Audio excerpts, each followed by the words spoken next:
Good afternoon.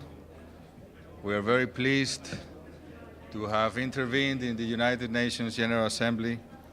Venezuela has spoken out loud, clearly, defending our sovereignty, defending our right to be free, to consolidate our democracy.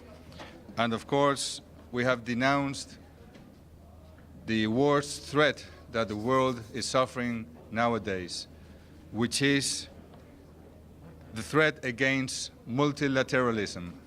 All these organizations, all these organisms where countries, where member states, in equality of terms, work together are threatened by the dictatorship of the United States trying to use unilateralism, its only thought. And we have, in the name of our people and of President Nicolás Maduro, we have said that the United Nations and all of the countries have to work together to neutralize, to stop this from happening, to stop the wars, to stop all these crazy intentions of nuclear crisis that have to be solved by dialogue, political dialogue. And we hope that all the nuclear weapons disappear from the world. No country should have nuclear weapons. Of course, we said that the podium of the General Assembly hall has been defiled by President Trump. He came here and he spoke like if he ruled the whole war, when he can difficultly rule his own country. About human rights, we have always been questioned by the United States. Vice President Pence said that Venezuela or Cuba shouldn't be in the United States Council of Human Rights. The only country that shouldn't be in the Human Rights Council is the United States.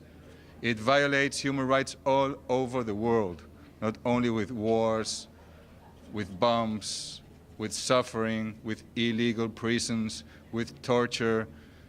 It's incredible. And in the United States, we have also read a list of violations to the human rights in its own country, especially against the poor, especially against the Afro-American communities, the immigrants, the construction of walls to separate the United States, to isolate the United States from Mexico and from the rest of the world. As we said, Venezuela works for peace. We are helping Colombia in its negotiations with the guerrilla groups. We did with the FARC, we're doing it with the Ejército de Liberación Nacional, and we will continue doing it.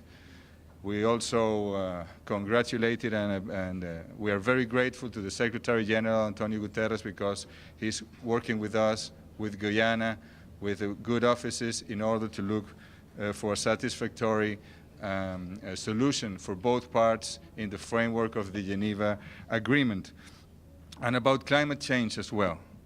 The United States is going out, is trying to retire from the Paris treaty. That's hostile to the rest of the world. It's a very bad signal to the islands and countries that have suffered the hurricanes, 1, 2, 3, 4, 5 hurricanes, one after the other, very close to New York, and that the prime ministers of Dominica or of Antigua and Barbuda came and said they are putting the victims, their people are dying in a war that they did not start and they do not belong to.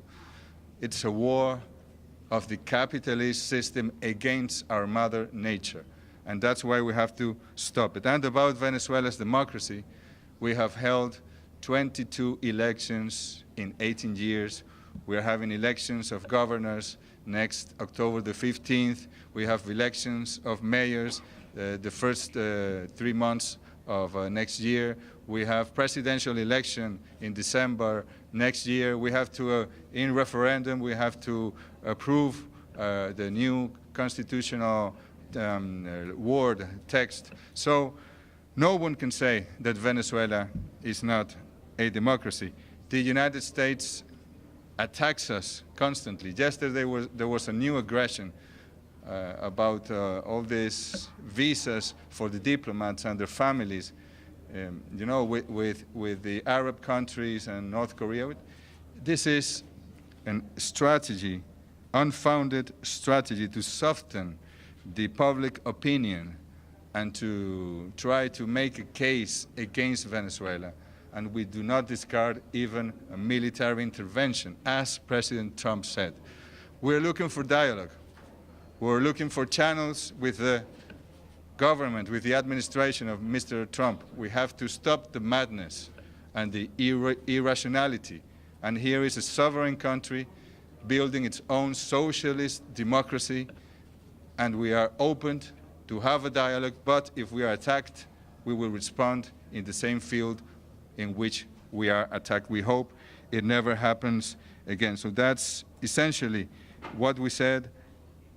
And of course, the NAM, the Non-Aligned Movement, approved a very important declaration, the New York Political Declaration, condemning the unilateral coercive measures against the country's 120 member states. 2/3 of the General Assembly agreed in this declaration, and it's a very important signal against not only the government of the United States, but other governments in the world with supremacist arrogance that want or seemed to rule the world. Thank you very much. ¿Qué diría sobre el travel ban? Añadiendo Venezuela, mencionó, pero ¿qué diría? What would you say? It's Pamela Fox, CBS News. What would you say specifically about the travel ban? And are you sending a message to President Trump that President Maduro would like to speak to him directly? Presidente Maduro siempre estaba abierto al diálogo con el presidente Trump y con cualquier presidente de este mundo, siempre que haya relaciones de respeto mutuo. Sin embargo, vemos una agresión tras otra del gobierno, de este gobierno, aunque ya comenzó esto con el gobierno del presidente Barack Obama, ¿no? El 9 de marzo del año 2015 se declaró a Venezuela una amenaza inusual y extraordinaria para la seguridad nacional de los Estados Unidos. Semejante argumento absurdo, ¿no? Y bueno, eso abrió las puertas para que ahora este gobierno extremista, supremacista, ataque permanentemente a Venezuela. Y a pesar de ello, la diplomacia bolivariana de paz se fundamenta en el diálogo. Agotaremos todas las instancias de diálogo y ojalá que surja algún vocero, alguna puerta que se abra para poder decir la verdad. Ojalá el presidente Maduro pudiese visitar al presidente Trump. Ojalá yo pudiese hablar con el secretario de Estado. Hasta ahora no ha sido posible, pero nuestra voluntad está aquí. Pero insisto, si nos atacan en el campo que sea, responderemos con fuerza en la defensa de nuestra patria y de nuestro pueblo en el campo que sea. Y estas últimas sanciones solo son unas pretendidas sanciones más para justificar, para armar un expediente en la opinión pública contra Venezuela, para ponernos a nivel de otros problemas superiores que no tienen ningún sentido y que tratan es de confundirlos a ustedes, señores de los medios de comunicación, para que ustedes a su vez, en un proceso de alienación mediática, confundan al pueblo estadounidense. Señor Canciller, Jorge Gestoso del Telesur, usted dijo que la ONU es la Casa de la Paz, que fue profanada, irrespetada y ofendida, califica y denuncia el descaro y la hipocresía política del presidente Trump, el unilateralismo dictatorial y le pide o espera que las Naciones Unidas, dice usted, pueda neutralizar estas medidas coercitivas de Estados Unidos. No está, según los analistas, en la casa equivocada porque Naciones Unidas pasó a ser un instrumento a través del Consejo de Seguridad de Estados Unidos para seguir sancionando a Venezuela y es un tanto inocente pensar que lo van a ayudar acá. El multilateralismo ha impedido muchas guerras, ha neutralizado muchos intentos de agresión y nosotros creemos firmemente en ello y en los principios de la Carta de Naciones Unidas. Quienes están en la casa equivocada son los gobiernos como el gobierno de Estados Unidos, que incluso en nuestra opinión no cumplen con los más elementales criterios para pertenecer a Naciones Unidas, ya que no respetan ni el más elemental artículo y principio de su Carta Fundacional. De manera que es a ellos que habría que preguntarles por qué insisten en pertenecer y en dañar a las Naciones Unidas y en ofender a Naciones Unidas si no creen en el multilateralismo. ¿A Venezuela a foros internacionales para seguir denunciando estas sanciones y estas medidas de Estados Unidos? Absolutamente. Donde podamos denunciarlo, lo vamos a denunciar y, como hemos dicho, con mucha firmeza, pero siempre con el corazón abierto para el diálogo. El pueblo de Estados Unidos es nuestro amigo.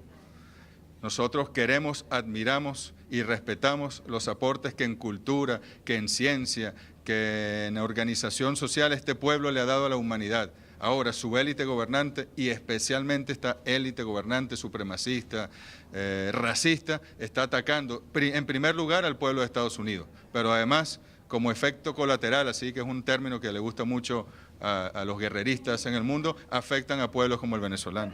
Question in English, Joseph Klein of Canada Free Press. Could you in English respond to this question, please?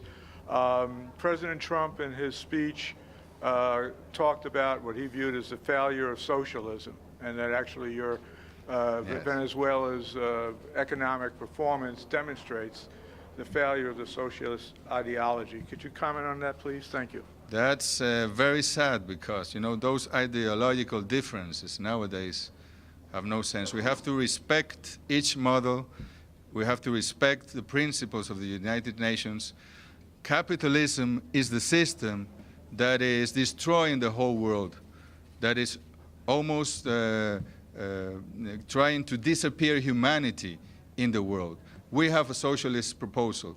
We don't believe in capitalism. But President Trump, as Richard Nixon, as Joseph McCarthy, is trying to resuscitate the Cold War against Venezuela, against Cuba, and that's unacceptable. No, those times are over. We have to look to the future. The world is in trouble. The climate change is bringing a lot of trouble to many countries in the world. We don't want wars. We don't want different ideologies to separate each country from the other. We have to get together in order to help the nations and the peoples of the world. Thank you very much. Can we get Thank you one very more much. in English, please?